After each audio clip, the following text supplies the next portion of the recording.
और आज के फोकस में हम बात करेंगे राज्यों के जीडीपी की। आपको पता है कि 2047 तक देश ने विकसित भारत का एक बड़ा लक्ष्य तैयार किया है और इसमें जिम्मेदारी इस आर्थिक प्रगति के रास्ते में राज्यों के योगदान की भी बड़ी हो जाती है। अब एक नई रिपोर्ट आई है जिसमें कहा गया है कि 7 से 8 राज्य ऐसे हैं जो 2047 तक $1 ट्रिलियन की इकोनॉमी के लक्ष्य को प्राप्त कर सकते हैं और बहुत सारे राज्य ऐसे हैं जो थोड़ा सा उससे पहले ही ये लक्ष्य हासिल कर लेंगे। आपको रिपोर्ट दिखाते हैं, उसके बाद इस स्पेशल चर्चा पर आपको लिए चलेंगे।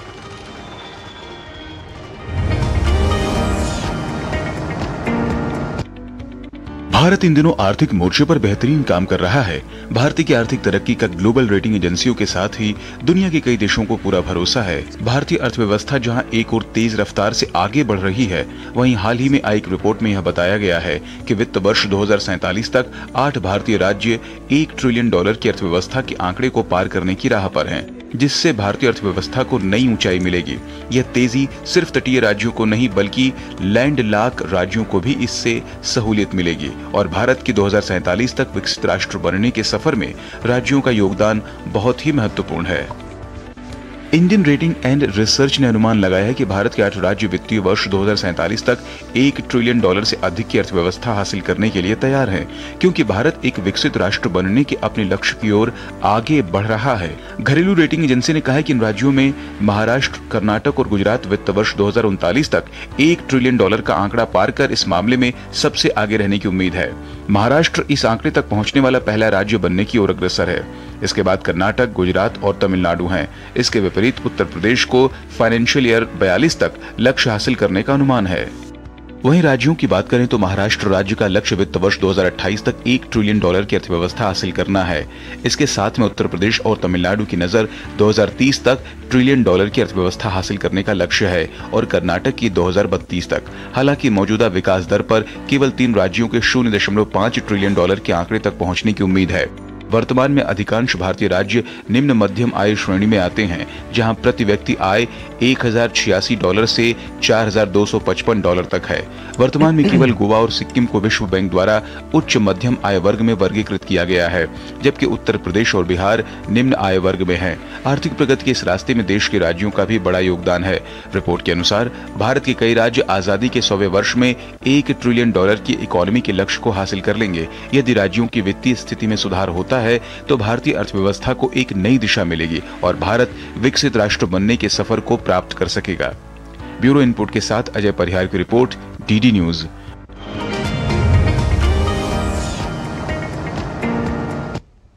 और इकोनॉमी टुडे में इस वक्त जुड़ रहे हैं डॉक्टर अश्विनी महाजन, जो कि अर्थशास्त्री हैं, दिल्ली विश्वविद्यालय से जुड़े हैं, और विनोद अग्रवाल जी, जो गुजरात से जुड़ेंगे, उद्योगपति हैं और पास्ट प्रेसिडेंट CIA के रह चुके हैं। आप दोनों ही मेहमानों का बहुत बहुत धन्यवाद। प्रोफेसर साहब, आप ही से शुरुआत करता हूं।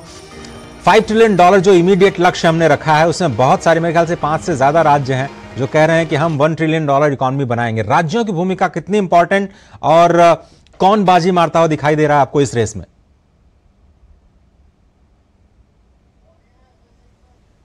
महाजन जी, आपकी आवाज प्लीज अनम्यूट कर लें अगर। जी, थैंक यू सर। जी सर, आ रही है आवाज सर।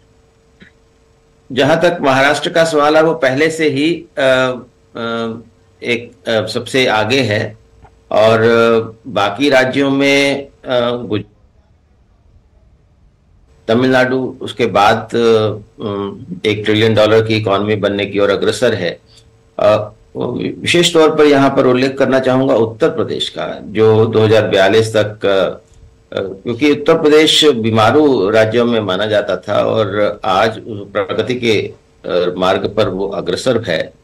और मैं यहाँ पर एक और बात रेखांकित करना चाहता हूँ कि पिछले सालों में जो हमारी प्रति व्यक्ति आय है वो 4.2% की दर से बढ़ी है और इसमें खास बात ये है जो हमारी ग्रोथ ओवरऑल की बात करें तो हमारी पॉपुलेशन की ग्रोथ का जो दर है वो अब घटने लगी है, जिसके कारण यदि हम बड़े लक्ष्य इस प्रकार के प्राप्त करते हैं वो वास्तव में बहुत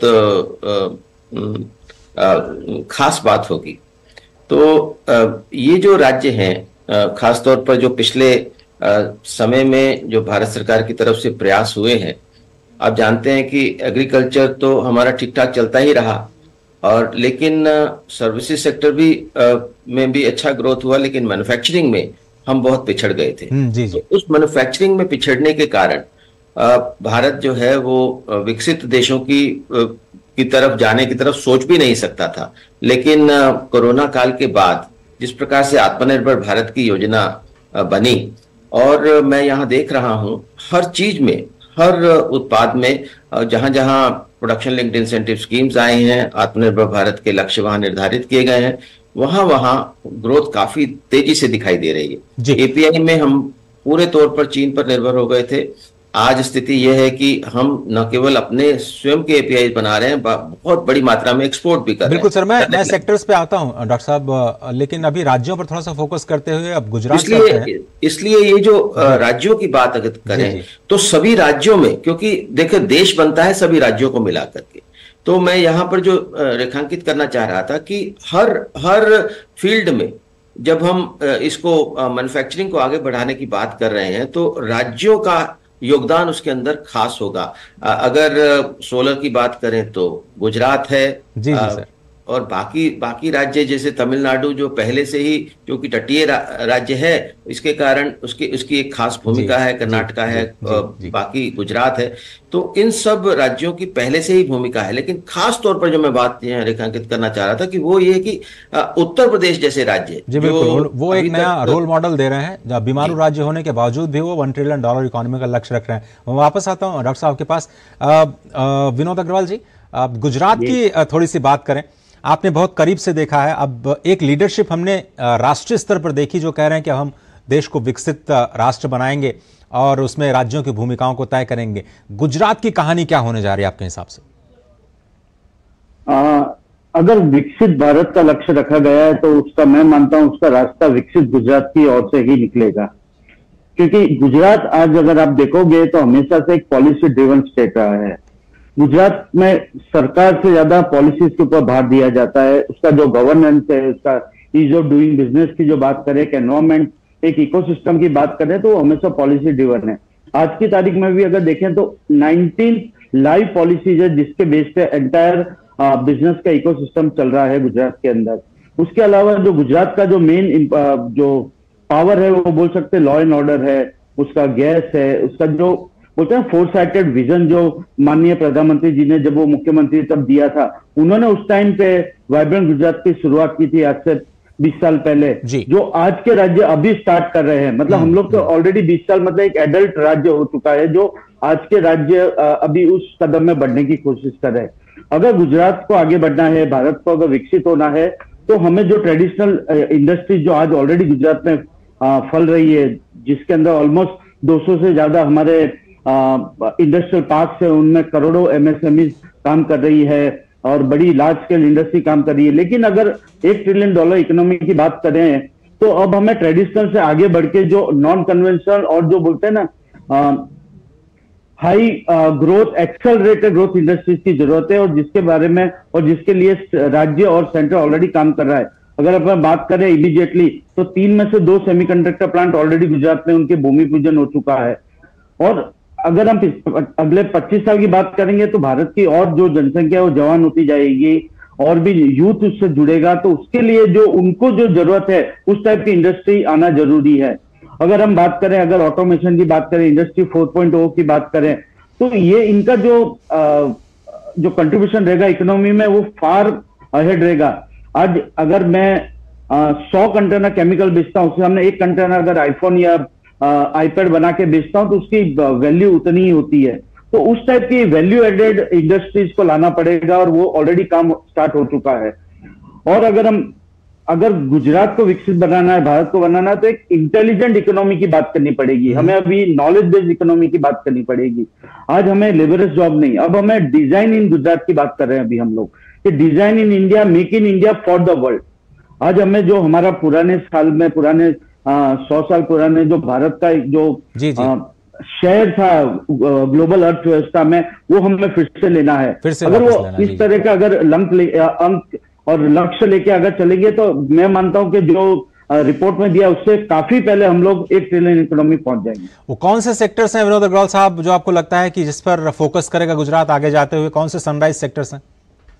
एक तो सेमीकंडक्टर है, फिर ईवी है काफी, और मैं मानता हूं वहां तक न्यूक्लियर एनर्जी में भी गुजरात आगे बढ़ेगा। जो पिछले वाइब्रेंट गुजरात में डॉक्टर सारस्वत जो है नीति आयोग के मेंबर, उन्होंने एक एसएमआर की बात की थी कि जो इंडिया को अगर एनर्जी सिक्योरिटी की बात करें तो एसएमआर है, जो स्मॉल मॉड्यूलर रिएक्टर्स है, अगर कैप्टिव यूज के लिए अगर इंडिया अपनी न्यूक्लियर पॉलिसी में चेंज करके अगर उसको प्रॉपर यूज के लिए इंडस्ट्रीज को अलाउ करे तो वो भी एक बहुत बड़ा लक्ष्य होने वाला है। मैं बात करूँ इलेक्ट्रॉनिक्स की, अगर आप फोसिल फ्यूल के बाद अगर आप जो अपना इंपोर्ट बिल है वो इलेक्ट्रॉनिक्स के ऊपर जाता है, मोबाइल के ऊपर बात की जाती है।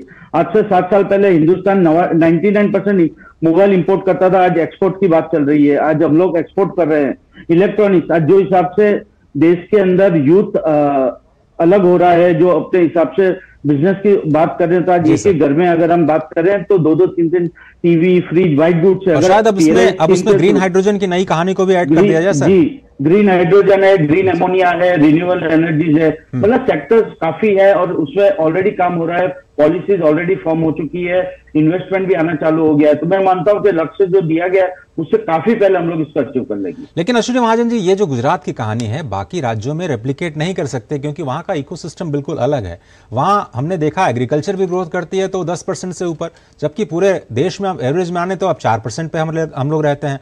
30 करोड़ का राज्य उत्तर प्रदेश जिसका आपने जिक्र किया और वहां पे केवल 6 करोड़ लोग हैं। कैसे रेप्लिकेट करेंगे? चुनौतियां अलग अलग राज्यों की अलग अलग हैं।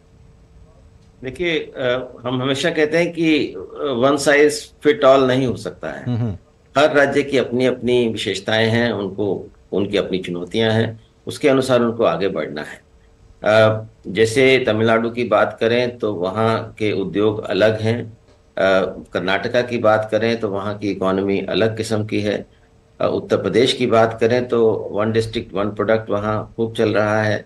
तो कहने का अभिप्राय यह है कि आज भारत जो है, जो यदि विकसित राष्ट्र बनने की तरफ अग्रसर है तो उसका मुख्य जो आधार है वो इंडस्ट्री 4.0 है, जिसकी बात अभी विनोद जी कर रहे थे कि इंडस्ट्री 4.0 में हम स्पेस में हैं, हम सोलर एनर्जी में हैं, हम सेमीकंडक्टर्स में हैं, हम एआई में हैं, हम सर्विसेज के विभिन्न क्षेत्रों में हैं, हम ड्रोन्स में हैं। ऐसे सब जो क्षेत्र हैं जहां पर हम प्रगति करेंगे तो उसके आधार पर हमें इस बात से डरने की जरूरत नहीं है कि एआई या मशीनीकरण के कारण रोजगार चले जाएंगे। इसके माध्यम से और रोजगार वो एक दूसरा मुद्दा हो जाएगा सर। लेकिन हम ये समझना चाह रहे हैं आपसे कि एक मोदी जी ने जो विजन 20 साल पहले गुजरात में देखा और अब उससे राष्ट्रीय स्तर पर वो रेप्लिकेट कर रहे हैं, आपको नहीं लगता कि लीडरशिप की क्राइसिस है हमारे देश में? ऐसे और विजनरी कितने नेता आप गिन सकते हैं जो इस तरह के फॉरवर्ड लुकिंग, फ्यूचर ओरिएंटेड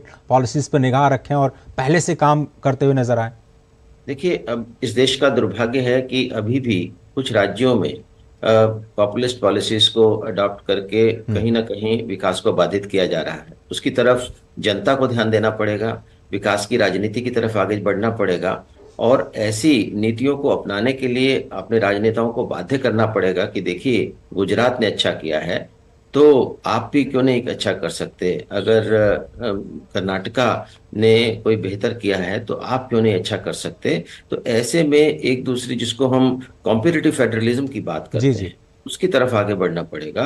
तो इसलिए जरूरी है कि जो हम राष्ट्रीय स्तर पर जो कल्पना हम कर रहे हैं, जो सपना हम देख रहे हैं, वो सपना सभी राज्य मिलकर के साकार कर सकेंगे। इसलिए भारत की जनता को भी समझना पड़ेगा कि ऐसे राजनेताओं को चुना जाए, ऐसी सरकारें राज्य स्तर पर जिनके पास कम से कम विजन तो हो और रियल विजन हो।